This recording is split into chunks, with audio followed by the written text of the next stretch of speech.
46억 년 전 초기 지구는 이산화탄소, 질소, 수소, 암모니아, 메탄 등으로 뒤덮여 있어서 최초의 생명체는 이산화탄소를 호흡하는 염기성 단세포 생물이었다. 이들은 무성생식을 통한 자가 복제를 해서 그 유전자를 복사해 나갔다. 당시 산소는 거의 없었다. 신이 주신 선물인 DNA 디옥시리보핵산과 RNA 리보핵산을 통해서 자가 복제가 가능했다. DNA는 유전자 정보 등 유전 물질을 담당하고 RNA는 이 유전 물질과 정보를 전달하는 기능과 단백질을 만드는 역할을 한다.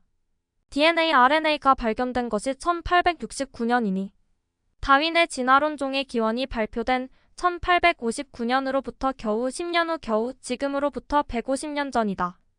150년 전 이전에는 인류가 진화라든가 DNA, RNA에 대해서 전혀 모르고 살았을 것이다. 1859년 다윈의 진화론 이전 사람들은 세상이 만들어진 것이 아마도 6천년 전쯤이라고 생각했다. 그전에는 세상은 없었다고 생각했고 아마도 6천년 전쯤에 창조주인 하느님이 이 세상을 만들었다고 생각했다. 알면 사랑하게 된다. 산소, 수소, 질소, 탄소 등 우주에서 날라온 먼지와 티끌 등 원소들이 바로 우리 몸인 것이다. 인간은 2만 5천 개의 유전자가 있다. DNA, RNA 모두 핵산 누클레익 애서드이다. 즉 산이다. 유전자 연구에 주로 이용되는 초파리도 인간의 유전자와 비슷한 2만 5천 개의 유전자를 가지고 있다. 외모는 완전 다르지만 팔, 다리, 신체 구조를 만드는 기본 명령어 유전 정보는 매우 흡사하다. 땅에서 기어다니는 투명한 작은 벌레 선충도 유전자가 1만 9천 개나 있다. 선충은 아주 미개한 벌레로 무조건 먹이 냄새가 나는 것으로 돌진하거나 무조건 암컷 냄새 나는 곳으로 돌진하는 하찮은 벌레이다. 그런 선충도 인간과 비슷한 숫자의 유전자를 가지고 있다. 그러고 보니 인간이 그리 잘난 체 할 필요가 전혀 없는 것이다. 다만 인간은 운이 좋아서 두뇌가 커지는 쪽으로 특화된 진화를 했고 커다란 두뇌를 이용해서 대단한 문화적 진화를 이룩한 것이다. 유전자 연구에 주로 이용되는 초파리는 생명주기가 12일이다. 12일 지나면 죽는다. 최근에는 단세포 세균인 대장균을 주로 실험하고 있다. 대장균의 생명주기는 1분이다. 1분 지나면 죽는다.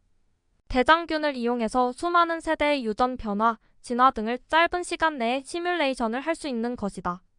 생명체가 등장한 38억 년에서 3억 년이 지난 후 35억 년 전에 돌연변이가 나타났다.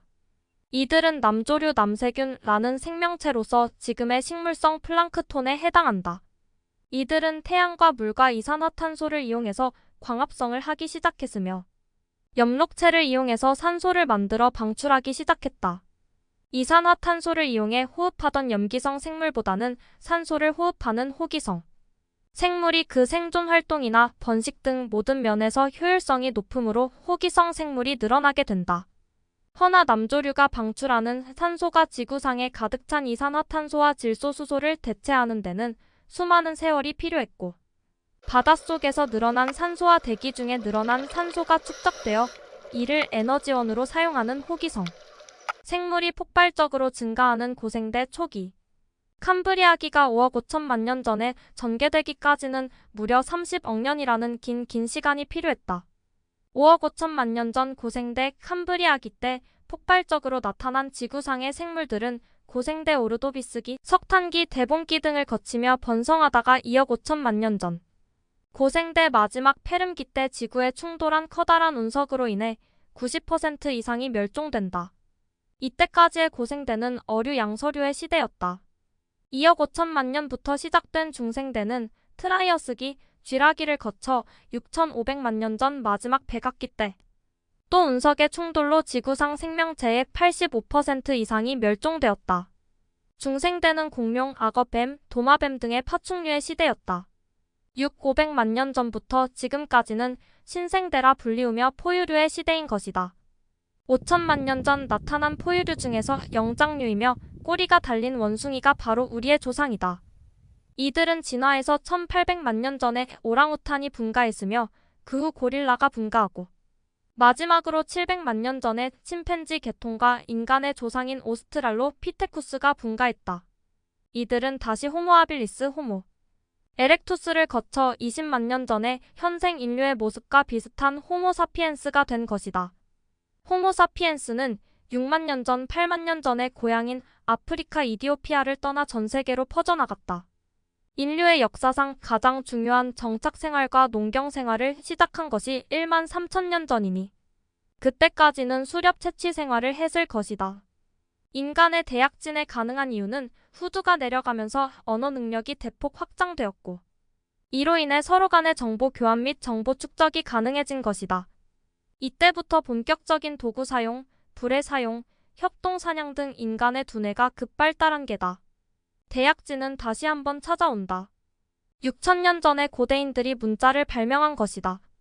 고대 메소포타미아 지역의 비옥한 초승달 지대에 거주하던 수메르인들, 지금의 이라크, 아시리아, 바빌로니아인들이 서령 문자를 발명했고 고대 이집트도 상형 문자를 발명했다. 문자는 언어로 전달되던 정보를 보다 확실하게 영구적으로 전달 및 보관할 수 있는 도구다. 그 후 1444년 독일인 구텐베르크가 최초의 금속 인쇄를 발명하여 정보의 대량 제조 및 배포가 가능해졌다.